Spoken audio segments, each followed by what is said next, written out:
नमस्कार साथियों, आपका आपके अपने YouTube चैनल मैथ्स बाय पवन जिंदल में हार्दिक स्वागत है। जैसा कि आपको मालूम है बच्चों, हम 4 फरवरी की एग्ज़ाम की CET की जो एग्ज़ाम हुई है, कौन से लेवल की, 10+2 की लेवल की, ठीक है, उसकी प्रथम शिफ्ट का पेपर सॉल्व कर चुके हैं। आज हम किसका कर रहे हैं, सेकेंड शिफ्ट का। किसका कर रहे हैं, सेकेंड शिफ्ट का पेपर सॉल्व करेंगे, ठीक है। हमने क्वेश्चन नंबर लिया है, क्वेश्चन नंबर 109, ठीक है। आपके पेपर में कुछ और हो सकता है, मेरे में क्वेश्चन नंबर 109, ठीक है। क्या पूछा जा रहा है, हमने कल भी बात करी थी कि एक विलोकनम विधि का क्वेश्चन आ रहा है, वैदिक गणित का।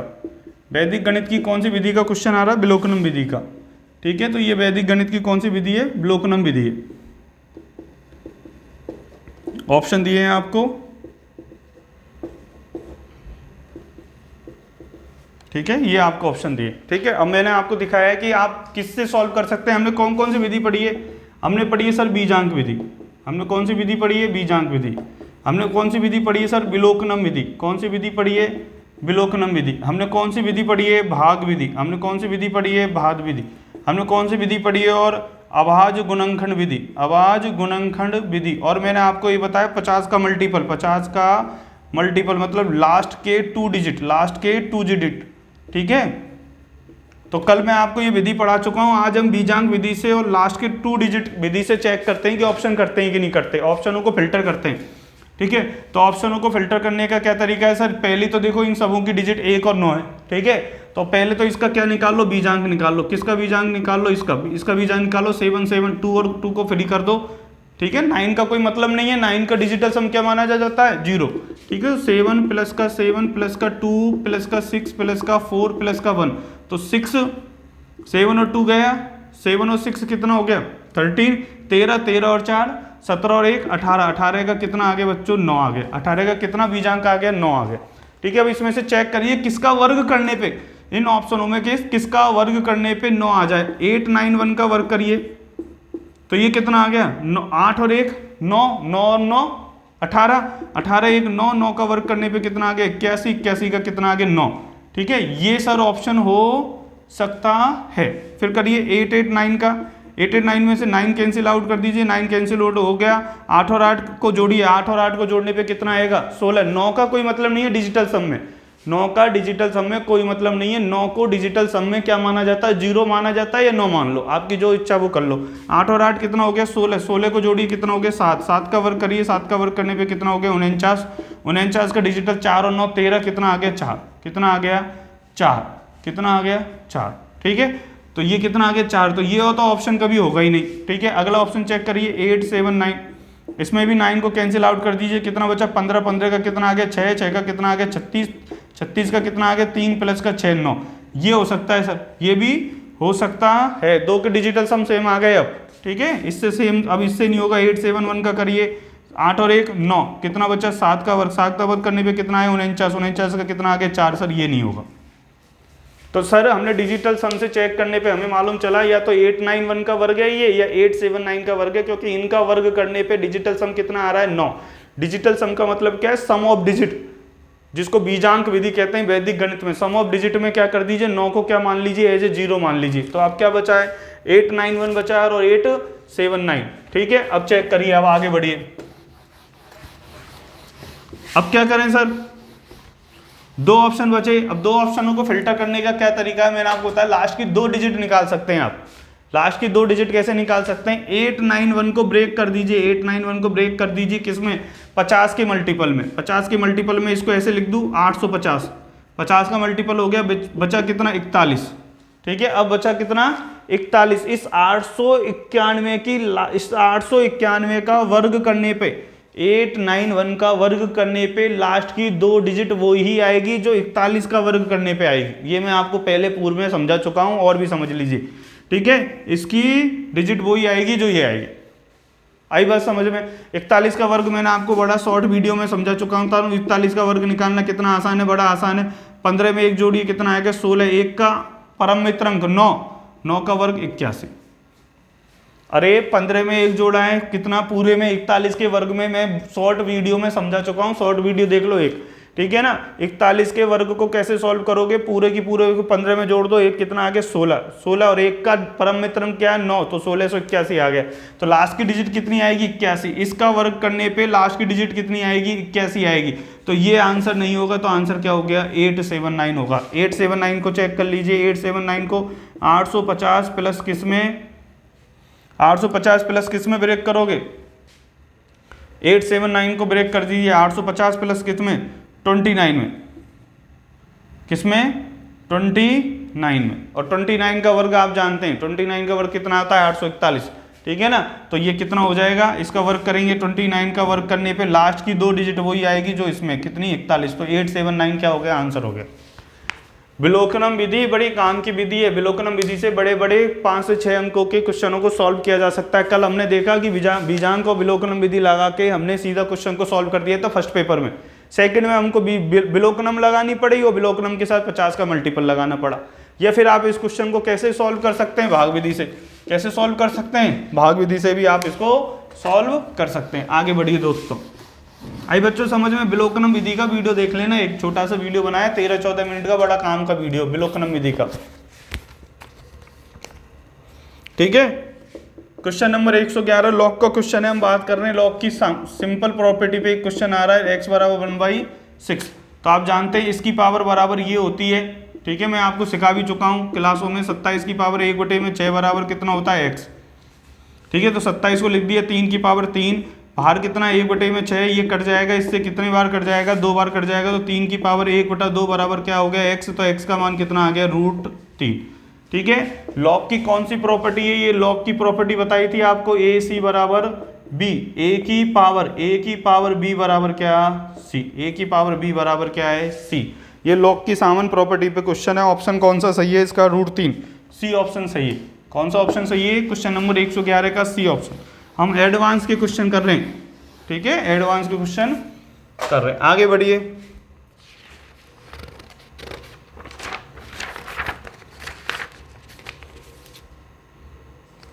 आगे हमने कहा था ये 2D से आ रहा क्वेश्चन, एक किससे आ रहा है 2D से आ रहा है, एक क्वेश्चन किससे आ रहा है 3D से आ रहा है। हमने कल विश्लेषण करा था जब सीखा था कि एक क्वेश्चन तो 2D से आ रहा है और एक क्वेश्चन किससे आ रहा है 3D से। तो 2D से क्वेश्चन आया है, एक समबाहु त्रिभुज का क्षेत्रफल, समबाहु त्रिभुज के क्षेत्रफल की मैंने आपको एक बात बताई चुका हूं। मैं आपको समबाहु त्रिभुज के क्षेत्रफल की एक बात आपको याद होनी चाहिए बच्चों, क्या याद होनी चाहिए, यदि समबाहु त्रिभुज की भुजा को 2a माना जाता है तो ऊंचाई इसकी कितनी होती है, ऊंचाई होती है उसकी गुरु जी √3a, और इसका क्षेत्रफल कितना होता है बच्चों, क्षेत्रफल होता है √3a²। भुजा कितनी होती है, भुजा a का दुगना होती है, बस भुजा क्या होती है a का दुगना। ये क्यों याद करा हमने वो फॉर्मूला क्यों याद नहीं करा है, a बराबर भुजा बराबर ये ऊंचाई बराबर ये, इससे क्या होती है कैलकुलेशन बढ़ती है, कैलकुलेशन क्या होती है बढ़ती है, और इस वाली से 2a से कैलकुलेशन घट जाती है। तो आपको क्या याद रखना है, भुजा का मान कितना होगा a का दुगना होगा, भुजा का मान क्या होगा a का दुगना। अब आपको दिया गया समबाहु त्रिभुज का क्षेत्रफल दिया गया 25√3,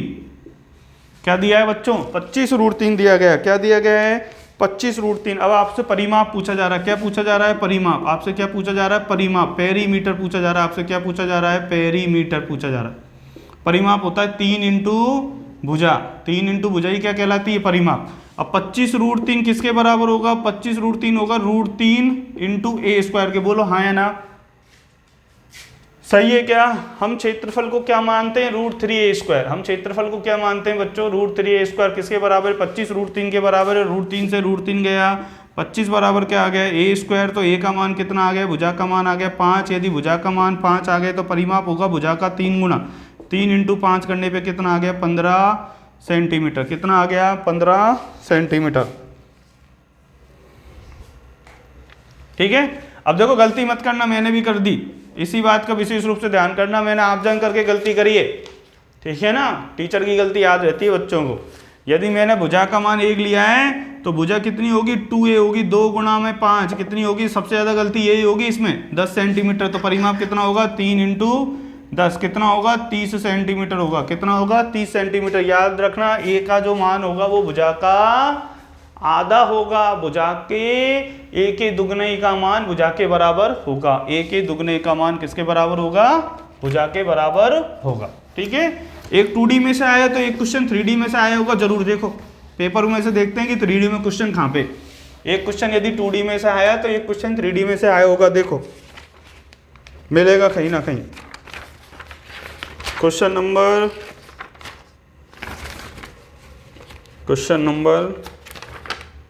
32 ये किस में से आया है? 3D में से। ऑप्शन बेस आ रहे हैं क्वेश्चन बिल्कुल सीधे। एक लंबवृत्तीय शंकु का आयतन, शंकु का आयतन क्या होता है? शंकु का आयतन दिया गया है क्वेश्चन में, क्या दिया गया है? शंकु का आयतन दिया गया है 16 पाई सेंटीमीटर क्यूब, ऊंचाई दी है 12 मीटर, और आपसे पूछा जा रहा है आधार का व्यास। क्या पूछा जा रहा है?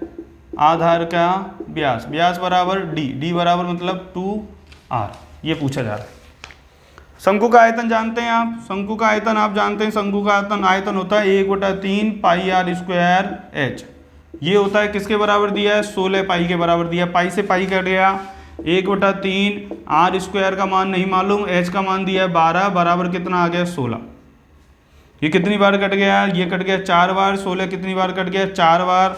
r स्क्वायर का मान कितना आ गया बच्चों? 4, तो r का मान कितना आ गया? 2 सेंटीमीटर। आया के बाद समझ में? r का मान कितना आ गया? 2 सेंटीमीटर। प्यारे बच्चों क्या पूछा गया है? पूछा गया है डायमीटर, 2 × 2 कितना आ गया? 4 सेंटीमीटर। क्या आ गया? व्यास। क्या आ गया? 4 सेंटीमीटर क्या आ गया? व्यास। ठीक है, ये मीटर में दिए गए सब। ठीक है, मीटर में दिए गए तो ये सब किस में आ जाएंगे? मीटर में। कितने में आ जाएंगे? मीटर में। 4 मीटर आ गया। ठीक है, अगला क्वेश्चन लेते हैं। एक क्वेश्चन त्रिकोणमिति में से आ रहा है, सीधा सीधा त्रिकोणमिति वाला क्वेश्चन लेते हैं। त्रिकोणमिति में से देखिए क्या क्वेश्चन आ रहा है।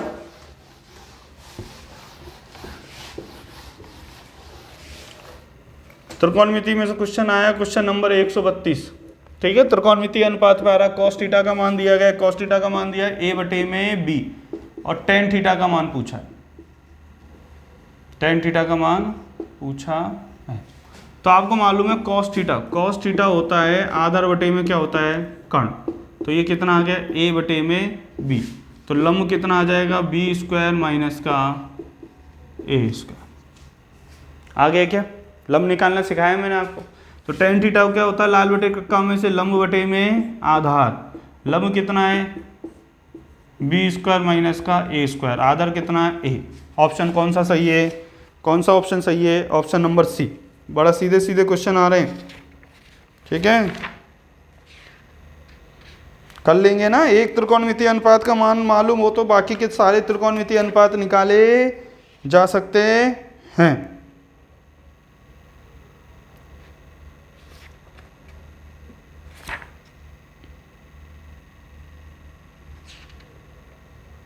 आगे बढ़िए।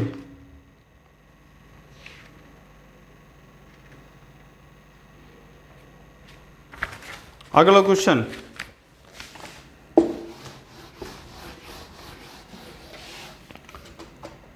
अगला क्वेश्चन है 75। क्या पूछा गया है? एक आयत है। एक क्या है? आयत। एक आयत है जिसकी एक भुजा कितनी है? 12 सेंटीमीटर। एक भुजा क्या है?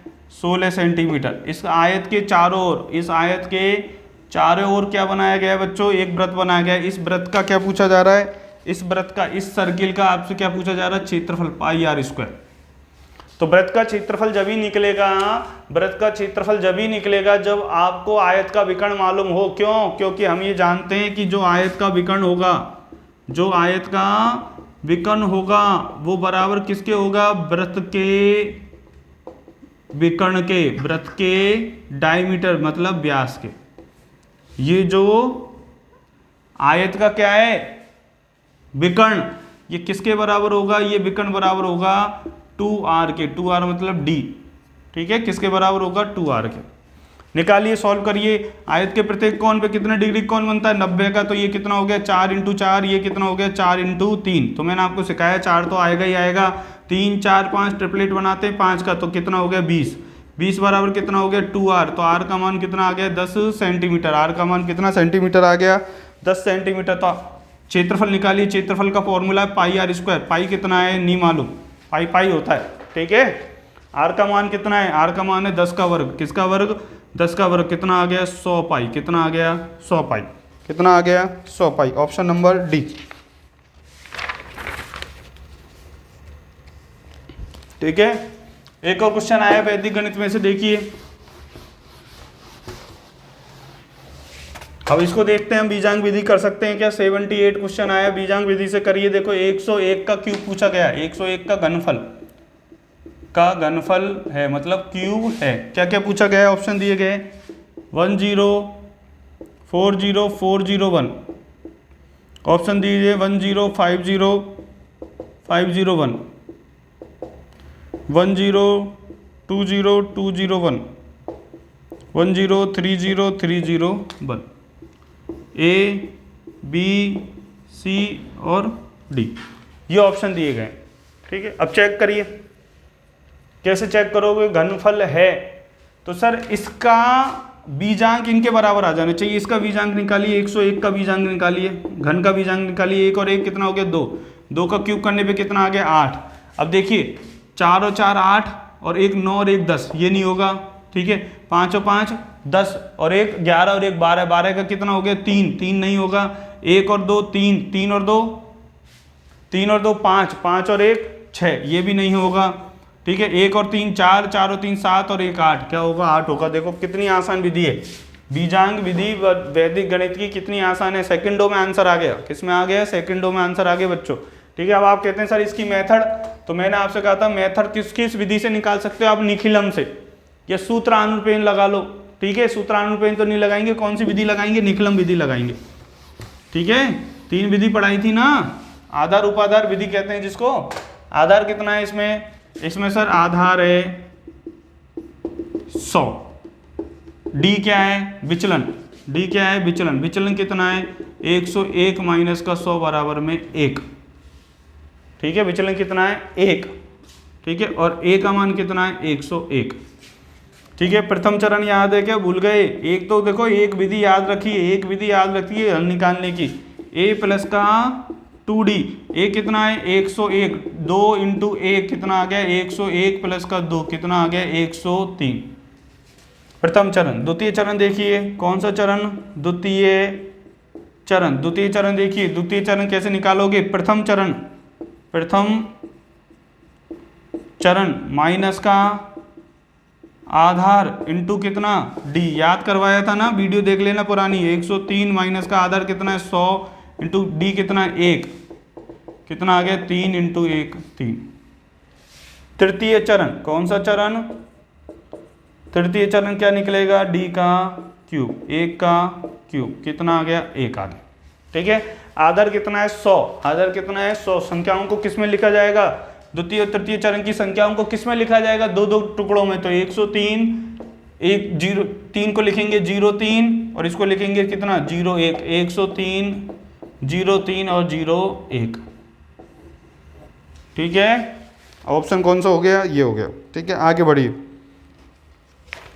एक सर्वांग समता मैंने आप पढ़ाई थी, सिमिलरिटी सर्वांग समता में कहा था कि एक बार बार आता है सर्वांग समता में एक क्वेश्चन, एक ही त्रिभुज पर आधारित आता है। सर्वांग समता का क्वेश्चन आया 81, आपको बता चुका हूं मैं पहले भी। एक यदि समद्विबाहु त्रिभुज है, कौन सा त्रिभुज है, समद्विबाहु त्रिभुज है। समद्विबाहु त्रिभुजों में शीर्षों से यदि सामने वाली भुजा पे क्या डाले जाएंगे, लंब, सामने वाली भुजा पे क्या डाले जाएंगे, लंब। ठीक है, ये डी और ये ई, तो बी डी बराबर होगा सी के, बी डी किसके बराबर होगा, सी के। सामने वाली भुजाओं पे यदि लंब डाले जाएंगे तो त्रिभुज कौन सा होगा, ये त्रिभुज कौन सा होगा, समद्विबाहु। अब आप यूं कहोगे सर ये समबाहु क्यों नहीं है, अरे वो स्पेसिफिक कह रहा है। स्पेसिफिक क्या कह रहा है, 2 शीर्षों से डाले गए। समबाहु में तो सब कुछ बराबर है, फिर कहने की क्या जरूरत थी। वो स्पेसिफिक क्या कह रहा है, एक त्रिभुज में 2 शीर्षों से सम्मुख भुजाओं पर, एक त्रिभुज में 2 शीर्षों से सम्मुख भुजाओं पर डाले गए लंब समान है। तो लंब किसमें समान होते हैं, समद्विबाहु त्रिभुज में। समबाहु त्रिभुज में तो सब कुछ समान है। ठीक है, यदि ये माध्यिका होती बराबर होती है असमान भुजाओं पे, समान भुजाओं पे, देखो समद्विबाहु त्रिभुज में समान भुजा पे कुछ भी डाल लो, किस पे, समान भुजा पे आपने डाला लंब, तो लंब किसके बराबर होगा, लंब होगा माध्यिका के। माध्यिका किसके बराबर होगी, कोण अर्धक के। किसके बराबर होगा, कोण अर्धक के। ये किसके बराबर होगा, लंब समद्विभाजक के। किसके, लंब समद्विभाजक के। बोलो हाँ या ना, ये सब कुछ बराबर होंगे। आई बात समझ में। ठीक है। और असमान भुजा पे लंब आपस में बराबर होंगे, माध्यिका आपस में बराबर होगी, कोण अर्धक आपस में बराबर होंगे। सर्वांग समता में हम ये पढ़ चुके हैं, ठीक है।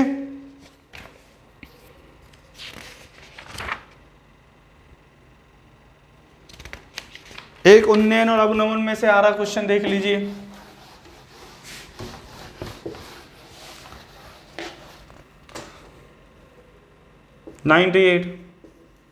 एक चट्टान है, एक चट्टान की लंबाई दी है 150 मीटर। उस चट्टान से नावों को देखा जा रहा है जो नावें किसमें दिशा में, विपरीत दिशा में, ठीक है। तो ये वाला कोण एक जगह तो 30 डिग्री बताया गया है, ये एक जगह कितना बनाया गया है 60 डिग्री, ठीक है। तो आपको मालूम है कि ये अवनमन कोण भी क्या हो जाता है, बराबर होता है एकांतर कोण की वजह से, तो ये 60 होगा और ये कितना होगा 30 डिग्री होगा, ठीक है। अवनमन कोण और उन्नयन कोण एकांतर कोण की वजह से बराबर हो जाते हैं। 150 मीटर की चट्टान से विपरीत दिशा में जाने वाली दो नावों को देखा जा रहा है, जिससे एक से 60 डिग्री एक से 30 डिग्री का कोण बनाया गया है। तो आपसे इन नावों के मध्य की दूरी, इससे नावों की मध्य की दूरी पूछी गई है। तो इसमें लगाइए tan 30 लगाओगे तो कितना आएगा 1/√3। यदि इसका मान 1 है तो इसका मान कितना होगा √3, तो ये कितना आ गया 150√3। ये वाली दूरी कितनी आ गई बच्चों 150√3। आई बात समझ में? अरे tan थीटा लगाइए ना, tan थीटा लगाओगे तो ये कितना डिग्री है 30 डिग्री है। 30 डिग्री में ये भुजा 1, ये भुजा √3। 1 का मान कितना दिया है, 1 का मान कितना दिया है बताइए, अरे बताइए ना 1 का मान कितना दिया है 150। एक केले का मूल्य 150 रुपये, तो √3 का कितना होगा 150 इंटू √3। आई बात समझ में? इसमें लगाइए tan 60 बराबर कितना होता है √3/1। √3 का मान दिया है आपको, कितना दिया है 150, तो 1 का मान कितना आएगा 150/√3 कट जाएगा, कितना आ जाएगा 50√3। कितना आ जाएगा 50√3। बोलो हाँ है ना, ठीक है। ये टॉपिक पढ़ा चुका हूं मैं। अरे क्या लगाते हैं tan थीटा लगाते हैं ना उन्नयन अवनमन कोणों में से। tan 30 दिया गया है, सामने वाली भुजा 1 है तो ये 1 √3 है। 1 का मान दिया है ना 150, तो √3 का मान कितना होगा, 1 केले का मूल्य 150 रुपये, तो √3 केलों का मूल्य कितना होगा 150√3।